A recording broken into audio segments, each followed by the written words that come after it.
என்வழி cinema தளத்துக்கு அனைவரையும் வரவேற்கிறேன். வணக்கம். Good but ugly versus Ilaiyaraaja அந்த இஷ்யூ ஒரு பக்கம் போயிட்டுருக்கு. இன்னும் சார்ட் அவுட் ஆகல. அவங்க அனுப்பின நோட்டீஸ் இவங்க என்ன பதில் கொடுத்தாங்க அப்படின்னு தெரியல.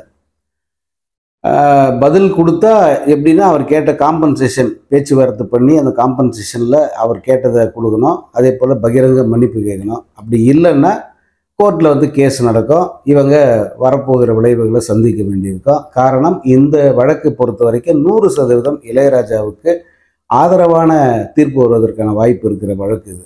ஏன்னா அவர் தான் தன்னுடைய படைப்புக்கான அத்தனை உரிமைகளையும் வைத்திருக்கிறார். தான் கொடுக்கிற மற்றவங்களுக்கு லைசன்ஸ் மாதிரி கொடுக்கறது எதுக்காகன்னா, அவங்க சிடி வெளியிடலாம் அல்லது கேசட் வெளியிடலாம். இப்போ கேசட் கிடையாது, சிடி அல்லது பென்ட்ரைவு இதில் வெளியிட்டுக்கலாம்.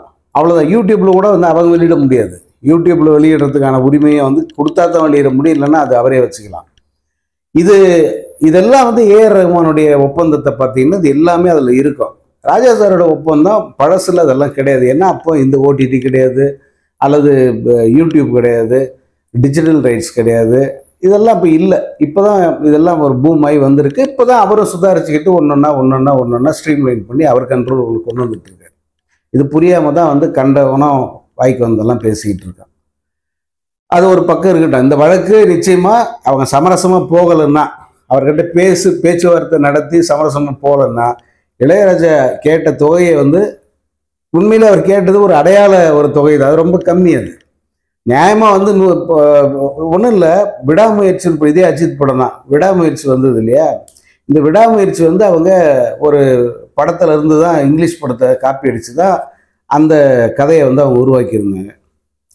இப்போது அந்த ஒரிஜினல் படத்தை எடுத்தாங்கல்ல, அந்த நிறுவனத்துக்கிட்ட அனுமதி வாங்கணும், என்ஓசி வாங்கணும். இல்லைன்னா பிரச்சனை ஆகிடும். அதனால் அனுமதிக்காக அவங்ககிட்ட போய் கேட்கும்போது அவங்க கேட்ட தொகை எவ்வளோ தெரியுமா? 100 கோடி ரூபாய். இது அந்த கதைக்கு 100 கோடி ரூபாய் அவங்க கேட்டாங்க. என்னடா இது இத்தனையும் அது சரியாக ஓடாத ஒரு படம், எப்படி இந்த படத்துக்கு 100 கோடி கேட்குறாங்களேன்னு இவங்க கை பசஞ்சு தகச்சிக்கிற படத்தை வேற எடுத்துட்டோம். ரிலீஸ் பண்ணுற நேரத்தில் இந்த சிக்கல் வந்துடுச்சேன்னு சொல்லிட்டு கெஞ்சி கூத்தாடி அவங்ககிட்ட ஒரு பெரிய தொகையை கொடுத்துட்டு தான் அந்த கதையை அந்த என்ஓசியை வாங்கினாங்க. அதனால் இது நீதிமன்றத்துக்கு போயிடுச்சுன்னா அது பெருசாக வழக்கு இழுத்துக்கிட்டே போகும். நிச்சயமாக இந்த படக்குழு, அதாவது குறிப்பாக தயாரிப்பாளர் இளையராஜா கேட்ட தொகையை கொடுத்தே ஆகணும் அப்படிங்கிற ஒரு நிலை வந்துடும். சரி, அந்த வழக்கை பற்றி நம்ம அப்புறம் பார்த்துக்கலாம். இப்போதைய ஸ்டேட்டஸ் என்னன்னு சொல்கிறதுக்காக அதை சொன்னேன். இப்போ படத்துடைய வசூல் விவரம் நம்ம ஏற்கனவே 2 வீடியோக்கள் இந்த படத்தோட வசூல் பற்றி போட்டிருக்கோம். யார் என்ன விமர்சனம் பண்ணாலும் இந்த படத்தினுடைய வசூல் நிற்கலை, அது நல்லா போயிட்டுருக்கு அப்படிங்கிறத நம்ம பதிவு பண்ணியிருந்தோம். என்ன இதனுடைய ஃபைனல் எங்கே போய் நிற்கும் அப்படின்ற ஒரு பல பேர் கேட்டிருந்தாங்க. இதனுடைய ஃபைனல் வசூல் என்னவா இருக்குன்றதை நான் சொன்னேன். அஃபிஷியலாக போன வாரம் மைத்ரி மூவிஸ் அறிவிச்சிட்டாங்க 200 கோடியை தாண்டிடுச்சு வேர்ல்டு வைடு அப்படின்னு சொல்லிட்டு. உலகம் முழுக்க 200 கோடிக்கு மேலே அந்த படம் கலெக்ட் பண்ணிடுச்சு. தமிழ்நாட்டிலேயே 100 கோடிக்கு மேலே கலெக்ட் பண்ணிடுச்சு. 100 கோடின்னா இப்போ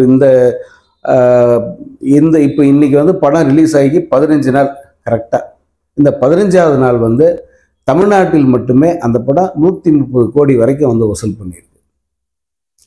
நான் ஏற்கனவே இதனுடைய ஃபைனல் வசூல் எங்கே நிற்கும், 2வது வாரம் என்ன ஸ்டேஜில் இருக்குன்னு சொன்னேன். அதை மைத்ரி மூவிஸ் கரெக்டாக நம்ம சொன்ன ரேஞ்சிலே தான் போட்டிருக்கேன். 200 கோடி ப்ளஸ் அப்படி தான் வரும்னு நான் சொன்னேன்.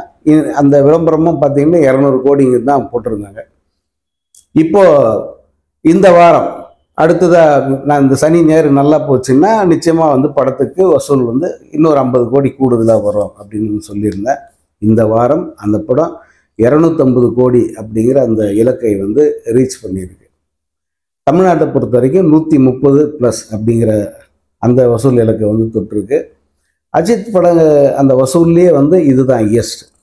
இப்போதைக்கு எல்லா விநியோகஸ்தர்களும் திரையரங்க உரிமையாளர்களும் நம்ம விசாரிக்கும்போது சொன்னது என்னென்னா, இந்த படம் தான் அஜித் படத்திலேயே மிகப்பெரிய வசூலை ஈட்டிய படம்.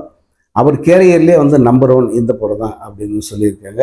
இந்த படம் இதுவரை 250 கோடி வரைக்கும் இந்த படம் வசூல் பண்ணியிருக்கு. நம்ம இருக்கிற என்ன விவரமோ அதை தான் எக்ஸாக்டாக சொல்கிறோம். சிலர் 300 தாண்டிச்சு 350 தாண்டிச்சுலாம் சொல்கிறாங்க. அதற்கான வாய்ப்பு இப்போ இல்லை. அதிகபட்சம் இந்த படம் 300 கோடின்னு நான் சொல்லியிருந்தேன். வரும் நாட்களிலும் கூட இந்த படத்துக்கான ஹோல்டு நல்லா இருந்து தியேட்டரில் வந்து ஒரு 50% புக்கிங் அந்த ரேஞ்சுக்கு இருந்தாலே வந்து இந்த படம் நிச்சயமாக 300 கோடியை தாண்டும். இப்போது இன்னொரு பெரிய வருத்தம் அஜித் ரசிகர்களுக்கு என்னென்னா, இந்த படம் ரிலீஸ் ஆன நேரம் பார்த்து வேணும்னே திட்டம் போட்டு விஜயோட சச்சின் படத்தை ரிலீஸ் பண்ணிட்டாங்க, அதனால் இந்த படத்துக்கான வசூல் வந்து பாதிச்சிருச்சு அப்படிங்கிற மாதிரி வந்து நிறைய பேசியிருக்காங்க, நிறைய வீடியோக்கள்லாம் வெளியிட்டிருக்காங்க. இது வந்து இந்த படத்தை ரீரிலீஸ் பண்ண போகிறேன் அப்படின்னு படத்தோட தயாரிப்பாளர் கலைப்புலி தானு அவர் எப்போ சொன்னார்னா, கடந்த ஆண்டே சொல்லிட்டார். கடந்த ஆண்டே குட் பேட் அக்லியோட அந்த ரிலீஸ் தேதி என்ன அது எதுவுமே வந்து தெரியாத நேரத்திலே தானு வந்து இந்த படத்தை நான் அதனுடைய 20வது ஆண்டு அதை கொண்டாடுற வகையில் ரீரிலீஸ் பண்ண போகிறேன் அப்படின்னு சொல்லிட்டார். ஸோ அப்படித்தான் அந்த படத்தை அவர் ரிலீஸ் பண்ணார். குட் பேட் அக்லி ரிலீஸ் ஆகி ஒரு வாரம் கழித்து இந்த படம் வந்தது. இப்போ இந்த படத்தால் குட் பேட் அக்லி வசூல் பாதிச்சிருச்சு அப்படின்னு நிறைய பேர் சொல்கிறாங்க. அது வந்து அந்த குற்றச்சாட்டு நம்மளால் ஏற்க முடியல. காரணம் என்னென்னா, குட் பேட் அக்லி ஸ்டடியாக தான் போயிட்டு இருந்தது. சச்சின் ரிலீஸ் ஆகினதுனால வந்து வேணா அந்த காட்சியில் எண்ணிக்கை குறைஞ்சிருக்கும், அது ஒரு சிறு பாதிப்பு தானே தவிர பெருமளவு வந்து தியேட்டர்களில் அஜித் படம் வந்து நல்ல வசூலோட நல்ல கூட்டத்தோடு தான் ஓடிக்கிட்டு இருக்குது. அதுலேயும் இப்போ இந்த சச்சினை பொறுத்த வரைக்கும் என்னென்னா, குறிப்பிட்ட சில அரங்குகளில் அந்த படம் வந்து தொடர்ச்சியாக வந்து நிறைய புக்காக வருது பார்க்க முடியுது. குறிப்பாக கமலா, ரோகிணி, காசி டாக்கீஸு, இந்த மாதிரி ஒரு சில அரங்குகள் மட்டும் நிறைய பேர் போகிறாங்க. அதாவது ரசிகர் மன்றத்தினர் அல்லது அவங்களே கூட அனுப்பி வைக்கலாம், அந்த விஜய் தரப்பை கூட வந்து அனுப்பி வைக்கலாம், போய் தொடர்ச்சியாக டிக்கெட் வாங்குங்க அப்படின்னு சொல்லிட்டு. ஸோ அந்த மாதிரி புக் ஆகுது. மற்றபடி வெளியே இருக்கிற பரவலான திரையரங்குகள் வந்து அந்த அளவு புக்கிங் எல்லாம் ஒன்றும் கிடையாது. நீங்கள் சொல்கிற மாதிரி வந்து மிகப்பெரிய வசூலை கூட்டுருச்சு அல்லது சச்சின் வந்து குட் பேட் அக்லி பாதிச்சிருச்சு அப்படிங்கிறதுல எனக்கு தெரிஞ்சு வந்து அது வேணும்னு அது நடக்கலை. அது ஒரு பக்கம். இதனால் வந்து இந்த படத்துக்கு வசூல் பாதிச்சிருச்சு அப்படிங்கிறதும் ஒன்றும் இல்லை. ஏன்னா அந்த வசூல் குட் பேட் அக்லியோட வசூல் வந்து ஸ்டடியாக தான் போகுது. அது ஒரு ரீரிலீஸ் படம் தானே. அந்த ரீரிலீஸ் படத்தை இதுக்கு போட்டியாக வந்து பார்க்க வேண்டிய அவசியமே கிடையாது. அது வந்து அன்னைக்கு சந்திரமுகியோட வெளியாகி அதுக்கு என்ன நிலை வந்ததோ அதே நிலை தான் வந்து இந்த முறை மறுமுறை வெளியான போதும் அந்த படத்துக்கு வந்து கிடைச்சிருக்கு. விஜய் இந்த படத்தில் டார்ச்சரிங், நாயகி ஜெனிலியா வந்து இரிட்டேட்டிங், இப்படி தான் அந்த படத்தை பற்றி விமர்சனம் எல்லாரும் மத்தியிலுமே இருக்குது. அது அவங்க விஜயோட ரசிகர்கள், இந்த தீவிரமான ரசிகர்கள் இருக்காங்களே, அவங்க போய் சில குறிப்பிட்ட திரையரங்களில் போயிட்டு மொத்தமாக டிக்கெட் வாங்கி அவங்க செலிப்ரேட் பண்ணுறாங்க. ஸோ அந்த செலிப்ரேஷன் இந்த படத்தை வந்து எந்த வகையிலும் இப்போ இவங்கெல்லாம் போய் குட் பேட் அக்லி பாருன்னா பார்க்குற பசங்களை பார்க்க மாட்டாங்க. ஸோ இவங்க வரல அப்படின்னு அதனால் வந்து குட் பேட் அக்லி வசூல் பாதிச்சிருச்சுன்னு எப்படி நீங்கள்லாம் சொல்கிறீங்க? அதனால் இதை வந்து ஒரு பொருட்டாக நினைக்காம இந்த குட் பேட் அக்லி என்ன சாதிச்சிருக்கு அப்படிங்கிறத பார்க்குறது தான் ஆரோக்கியமானது.